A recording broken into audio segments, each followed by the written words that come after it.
जय श्री राम, हर हर महादेव। आज का विषय थोड़ा गंभीर है भाइयों, तो वीडियो को एंड तक पूरा ज़रूर देखना और इस वीडियो को ज़्यादा से ज़्यादा शेयर करना।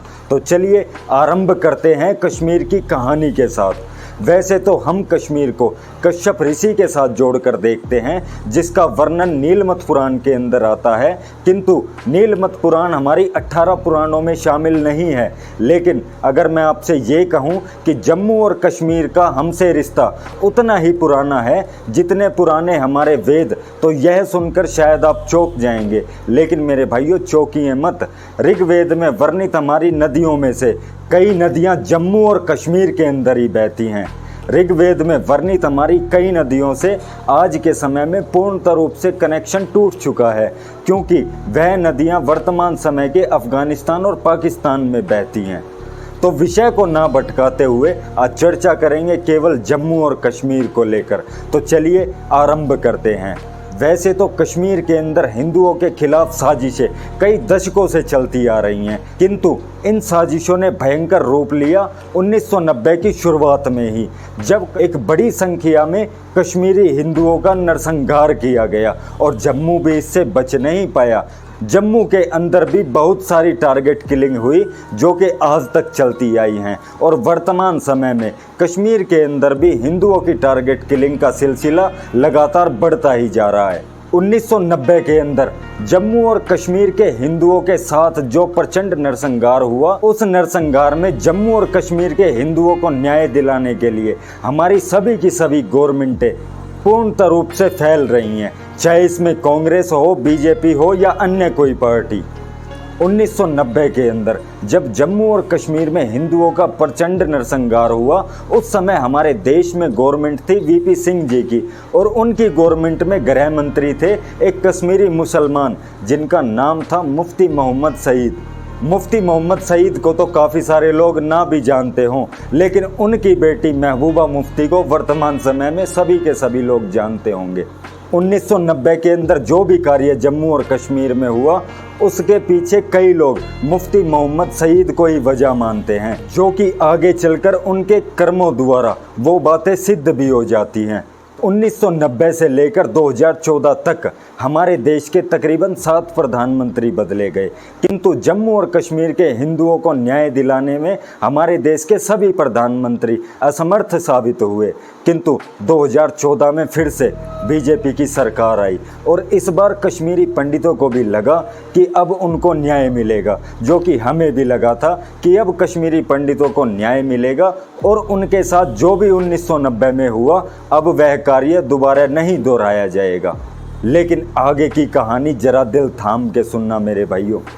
2014 में फिर से बीजेपी गवर्नमेंट आने के बाद बहुत सारे लोग उम्मीद लगाकर बैठे हुए थे, किंतु 2015 में ही लोगों की उम्मीदों के ऊपर पानी फिरता हुआ दिखा, जब बीजेपी ने समर्थन देकर उसी 1990 के गृह मंत्री को जम्मू और कश्मीर का सीएम बना दिया। मुफ्ती मोहम्मद सईद ने सीएम बनते ही अपने रंग फिर से दिखाने शुरू किए, और 2015 मार्च में अलगाववाद के खतरनाक नेता मशरत आलम को जेल से रिहा कर दिया। मशरत आलम ने जेल से रिहाई के बाद पाकिस्तान जिंदाबाद के नारे लगाए और कई देश विरोधी गतिविधियां की। उसके बाद मशरत आलम को 1 महीने बाद फिर से गिरफ्तार कर लिया गया। लेकिन ये कोई पीडीपी की या मुफ्ती मोहम्मद सईद की कोई पहली या आखिरी गलती नहीं थी। उसके बाद भी इनकी गलतियों का सिलसिला लगातार जारी रहा, और बीजेपी इनकी गलतियों पर लगातार सफाइयां देती रही। लेकिन बीजेपी सफाई देने के झंझट से 2016 में छुटकारा पा सकती थी, जब 2016 की शुरुआत में ही मुफ्ती मोहम्मद सईद अल्लाह को प्यारे हो गए।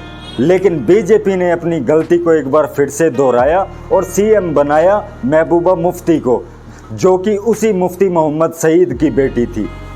बीजेपी को शायद ये ध्यान नहीं रहा कि सांप से ज़्यादा खतरनाक सपोले होते हैं। जम्मू कश्मीर का सीएम बनते ही महबूबा मुफ्ती ने भी रंग दिखाने शुरू कर दिए और चल पड़ी अपने ही अब्बा के दिखाए गए रास्तों पर।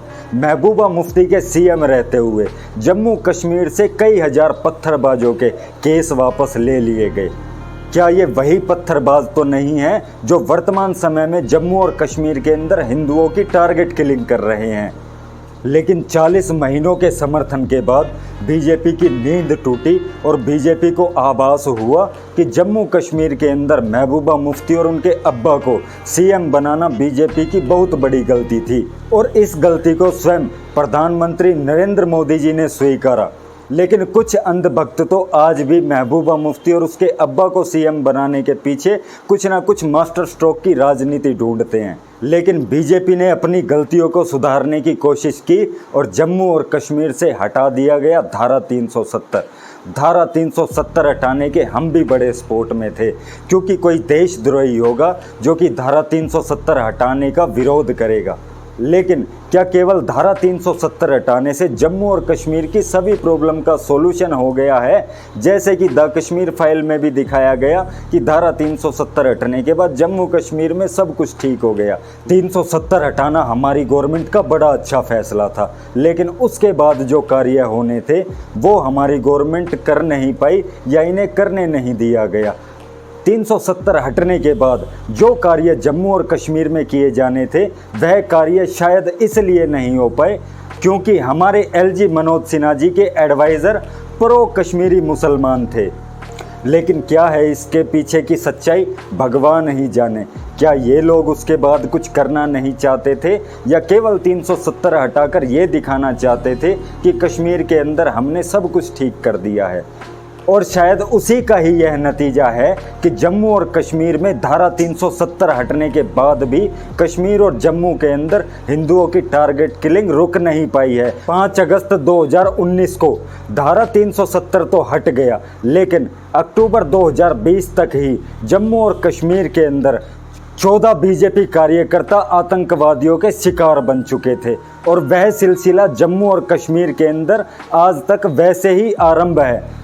पहले कश्मीर में स्कूल के अंदर अध्यापकों के आई कार्ड देखकर उन्हें गोली मार दी जाती है, लेकिन हमारे देश का शांति प्रिय लेफ्ट मीडिया कभी भी इसको ये नहीं दिखाता कि मुसलमान हिंदुओं का कत्ल कश्मीर में कर रहे हैं। उसके बाद जम्मू में एक 4 साल के बच्चे की हत्या कर दी जाती है, उसके बाद एक मेडिकल स्टोर मालिक का कत्ल कर दिया जाता है और उसके बाद भी जम्मू और कश्मीर में कई लोग आतंकियों का शिकार बन चुके हैं। और अभी हाल ही में ही पिछले 1 महीने के अंदर तकरीबन 6 लोग कश्मीर के अंदर आतंकवादियों का शिकार बन चुके हैं। यह सब देखकर कभी प्रधानमंत्री नरेंद्र मोदी जी को एक बार फिर ये ना बोलना पड़े कि मैंने जम्मू कश्मीर का एलजी मनोज सिन्हा को बनाकर वैसी ही गलती की है जैसी महबूबा मुफ्ती और मुफ्ती मोहम्मद सईद को सीएम बनाकर की थी। हाल ही में ही राहुल भट्ट की हत्या के बाद ये मामला फिर से गरमाया और उसके बाद भी अभी 2-3 दिन पहले एक अध्यापक की हत्या कर दी गई और आज के दिन एक बैंक मैनेजर का कत्ल कर दिया गया। लेकिन हमारे देश का एक लेफ्ट मीडिया इन चीज़ों पर कभी भी पूर्णतः रूप से बात नहीं करता। क्यों? क्योंकि अगर वो इस पर बात करेंगे तो उनके अब्बा या उनके आका नाराज हो जाएंगे कि मुसलमानों को तुम कैसे बदनाम कर रहे हो। और हमारे देश का राइट मीडिया वो तो इसी चक्कर में लगा रहता है कि कैसे हमारे देश की राजनीतिक पार्टियों की छवि बचाई जाए। और हमारे देश के आम सनातनी जो कि केवल लाल चौक पर तिरंगा लगा हुआ देखकर ही खुश हो जाते हैं, उन्हें लगता है कि जम्मू और कश्मीर की सारी समस्याओं का हल हो गया है। लेकिन मेरे भाइयों, आपको फ़र्क पड़े या ना पड़े, लेकिन ज़रा सोच कर देखना, जिनके घरों से लोग जाते हैं या जिनके घरों के लोग मार दिए जाते हैं उन पर क्या बीतती होगी। जम्मू और कश्मीर के अंदर 1990 में जो सिलसिला आरंभ हुआ वह सिलसिला आज तक चलता आया है और आज तक जम्मू और कश्मीर के अंदर हिंदुओं का नरसंहार या टारगेट किलिंग की जा रही है। जम्मू और कश्मीर के नरसंहार को लेकर अब हमारे आपसे और हमारी गवर्नमेंट से कुछ सवाल, तो इन सवालों पर गौर जरूर कीजिएगा। पहला सवाल, क्या केवल कश्मीर के अंदर धारा 370 हटाने से सब कुछ सही हो गया है? क्या कश्मीर के अंदर इंसाफ मांगते कश्मीरी हिंदुओं पर लाठी चलाना सही था? क्या केवल अपनी छवि बचाने के चक्कर में जम्मू और कश्मीर के अंदर हिंदुओं की बलि दी जा रही है? क्या 5000 पत्थरबाजों के केस लेने का फैसला सही था? और क्या लाल चौक पर मल्टीपल कलर लाइट से तिरंगा बनाने से जम्मू और कश्मीर की सभी समस्याओं का हल हो गया है? मेरे भाइयों, इन सवालों के बारे में गहराई से सोचना। और जो व्यक्ति आज के समय में हिंदुओं को आतंकवादी या हिंदुओं को बदनाम करने के चक्कर में लगे हुए हैं, वो व्यक्ति कभी भी कश्मीर के मुसलमानों के ऊपर नहीं बोलेंगे कि कैसे 1990 से लेके आज तक कश्मीर के अंदर मुसलमानों के द्वारा हिंदुओं का नरसंहार चलता आया है।